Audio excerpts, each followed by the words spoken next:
After just 12 days, the testimony is over, the defense rests, and the jury will soon begin considering the fate of George Zimmerman on trial for the murder of Trayvon Martin. We know this is a case that has Americans watching and arguing all across this country, and ABC's Matt Gutman now tells us about the fireworks in the courtroom today. Tensions boiling over in the courtroom today. Have you made a decision, sir, as to whether or not you want to testify in this case? I object to that question. Okay, overruled. 3 times, Judge Deborah Nelson addressing Zimmerman directly. Have you made a decision as to whether or not you want to testify in this case? Not at this time.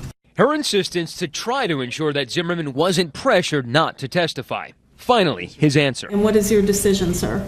After consulting with counsel, not to testify, Your Honor. It was the most he'd spoken in court on a day in which the defense rested.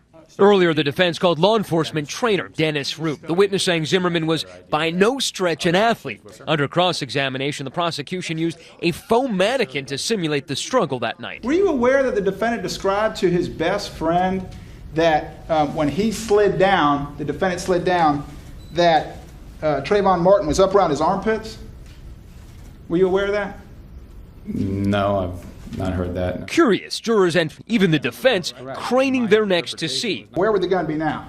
Now the gun would be behind your left leg. Okay. The defense May I use your dog for a moment? using the same mannequin. Were the injuries on Mr. Zimmerman's back of his head consistent with someone doing this on cement? I don't think so. How about this? How about somebody resisting the attempt? The injuries, the 2 lacerations, could that have come from cement? If somebody was resisting me pushing down like this? I believe so. Now, Diane, the judge said that she wants closing arguments as early as tomorrow. She wants the jury to have the case on Friday. Now, the prosecution wants them to see 3 charges: second-degree murder, manslaughter, and aggravated assault. Now, Zimmerman now is telling us that his attorneys are telling us that he is very anxious tonight. He faces either a prospect of life in prison or freedom. Diane. Thanking Matt Gutman once again tonight, and I want to bring in ABC's chief legal analyst, Nightline anchor Dan Abrams. So, Dan, only 12 days of testimony seems awfully short in a trial like this to me. Many of the facts weren't in dispute here.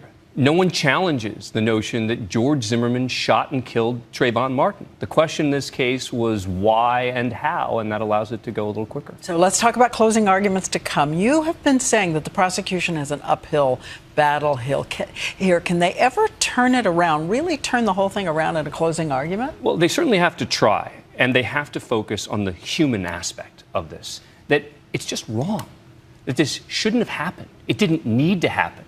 That this is a 17-year-old walking home with Skittles and an iced tea who didn't need to die. And I think that that's got to be the focus, and the fact that they believe George Zimmerman initiated the encounter. So they will be arguing the human emotion in this. Does this mean the whole question of race, which has been debated around this country, might be introduced by them? It's certainly going to be suggested by them. They're going to use the word profiled, even though they're not allowed to say racially profiled. But there's no question that there's going to be an undercurrent of racial profiling throughout the closing argument of the prosecution. All right, high drama to come in these closing arguments. Thanks again, Dan.